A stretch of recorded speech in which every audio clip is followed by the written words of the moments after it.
Il fait très chaud ici. Il fait moins chaud à Sainte-Anne. Alors on ne sait pas si il y aura de l'hiver en France l'an prochain, on ne sait absolument rien. Il y a pas mal d'inondations au Brésil en ce moment, en Inde. De plus en plus, on voit que les massifs coralliens disparaissent, blanchissent. Il y a de moins en moins de poissons, non pas seulement à cause de la surpêche, mais aussi à cause des phénomènes climatiques. De plus en plus des maladies émergentes, parce qu'il y a des parasites qui émergent et qui ne sont pas contrôlés par les êtres humains, pourtant qui en sont la cause. Et puis les médecins sont dépassés par le fait que des maladies qui existaient et qu'on croyait disparaître réapparaissent, et puis d'autres maladies arrivent de plus en plus, des maladies pulmonaires, etc., etc. Alors, nous sommes donc confrontés à un grand défi climatique aujourd'hui. D'ailleurs, en 2000, l'ONU avait déclaré le climat comme un défi majeur. Et en 2015, l'ONU dit que c'est le défi le plus important pour l'humanité. Donc c'est très important. Pour nous, c'est d'autant plus important que nous sommes des territoires petits, mais aussi des territoires entourés d'eau.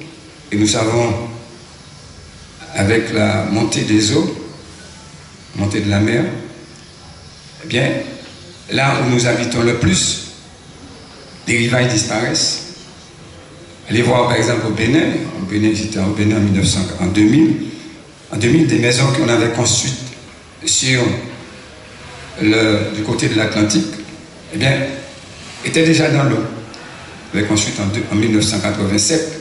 De 1987 à 2000, donc en l'espace de 13 ans, eh bien, on a vu que ces maisons disparaissent. C'est une réalité incontournable. Nous allons parler de ces défis climatiques. Il y a ces défis climatiques, nous allons parler des défis énergétiques aussi, puisque nous allons voir qu'il y a une liaison, une corrélation entre climat et énergie. Puisque nous savons bien que pendant très longtemps, nous avons consommé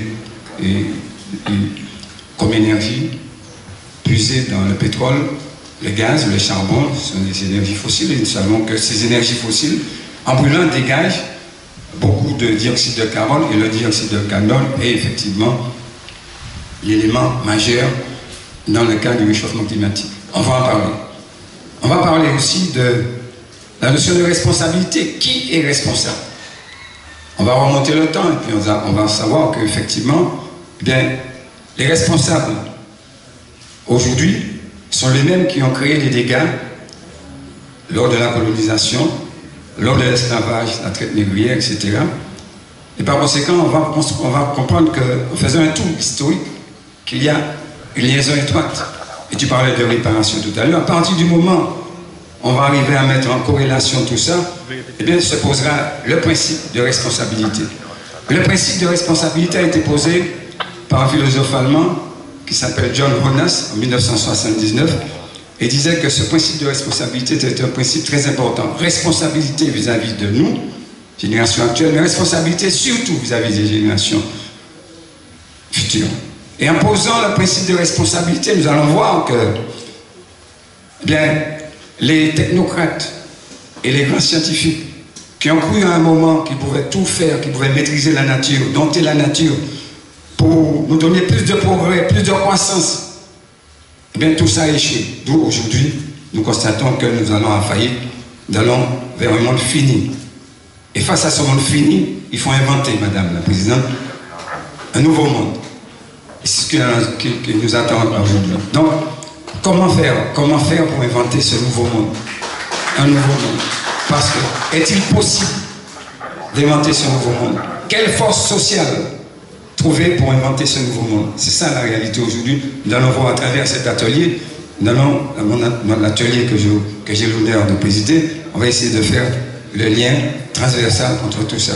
Merci. Merci.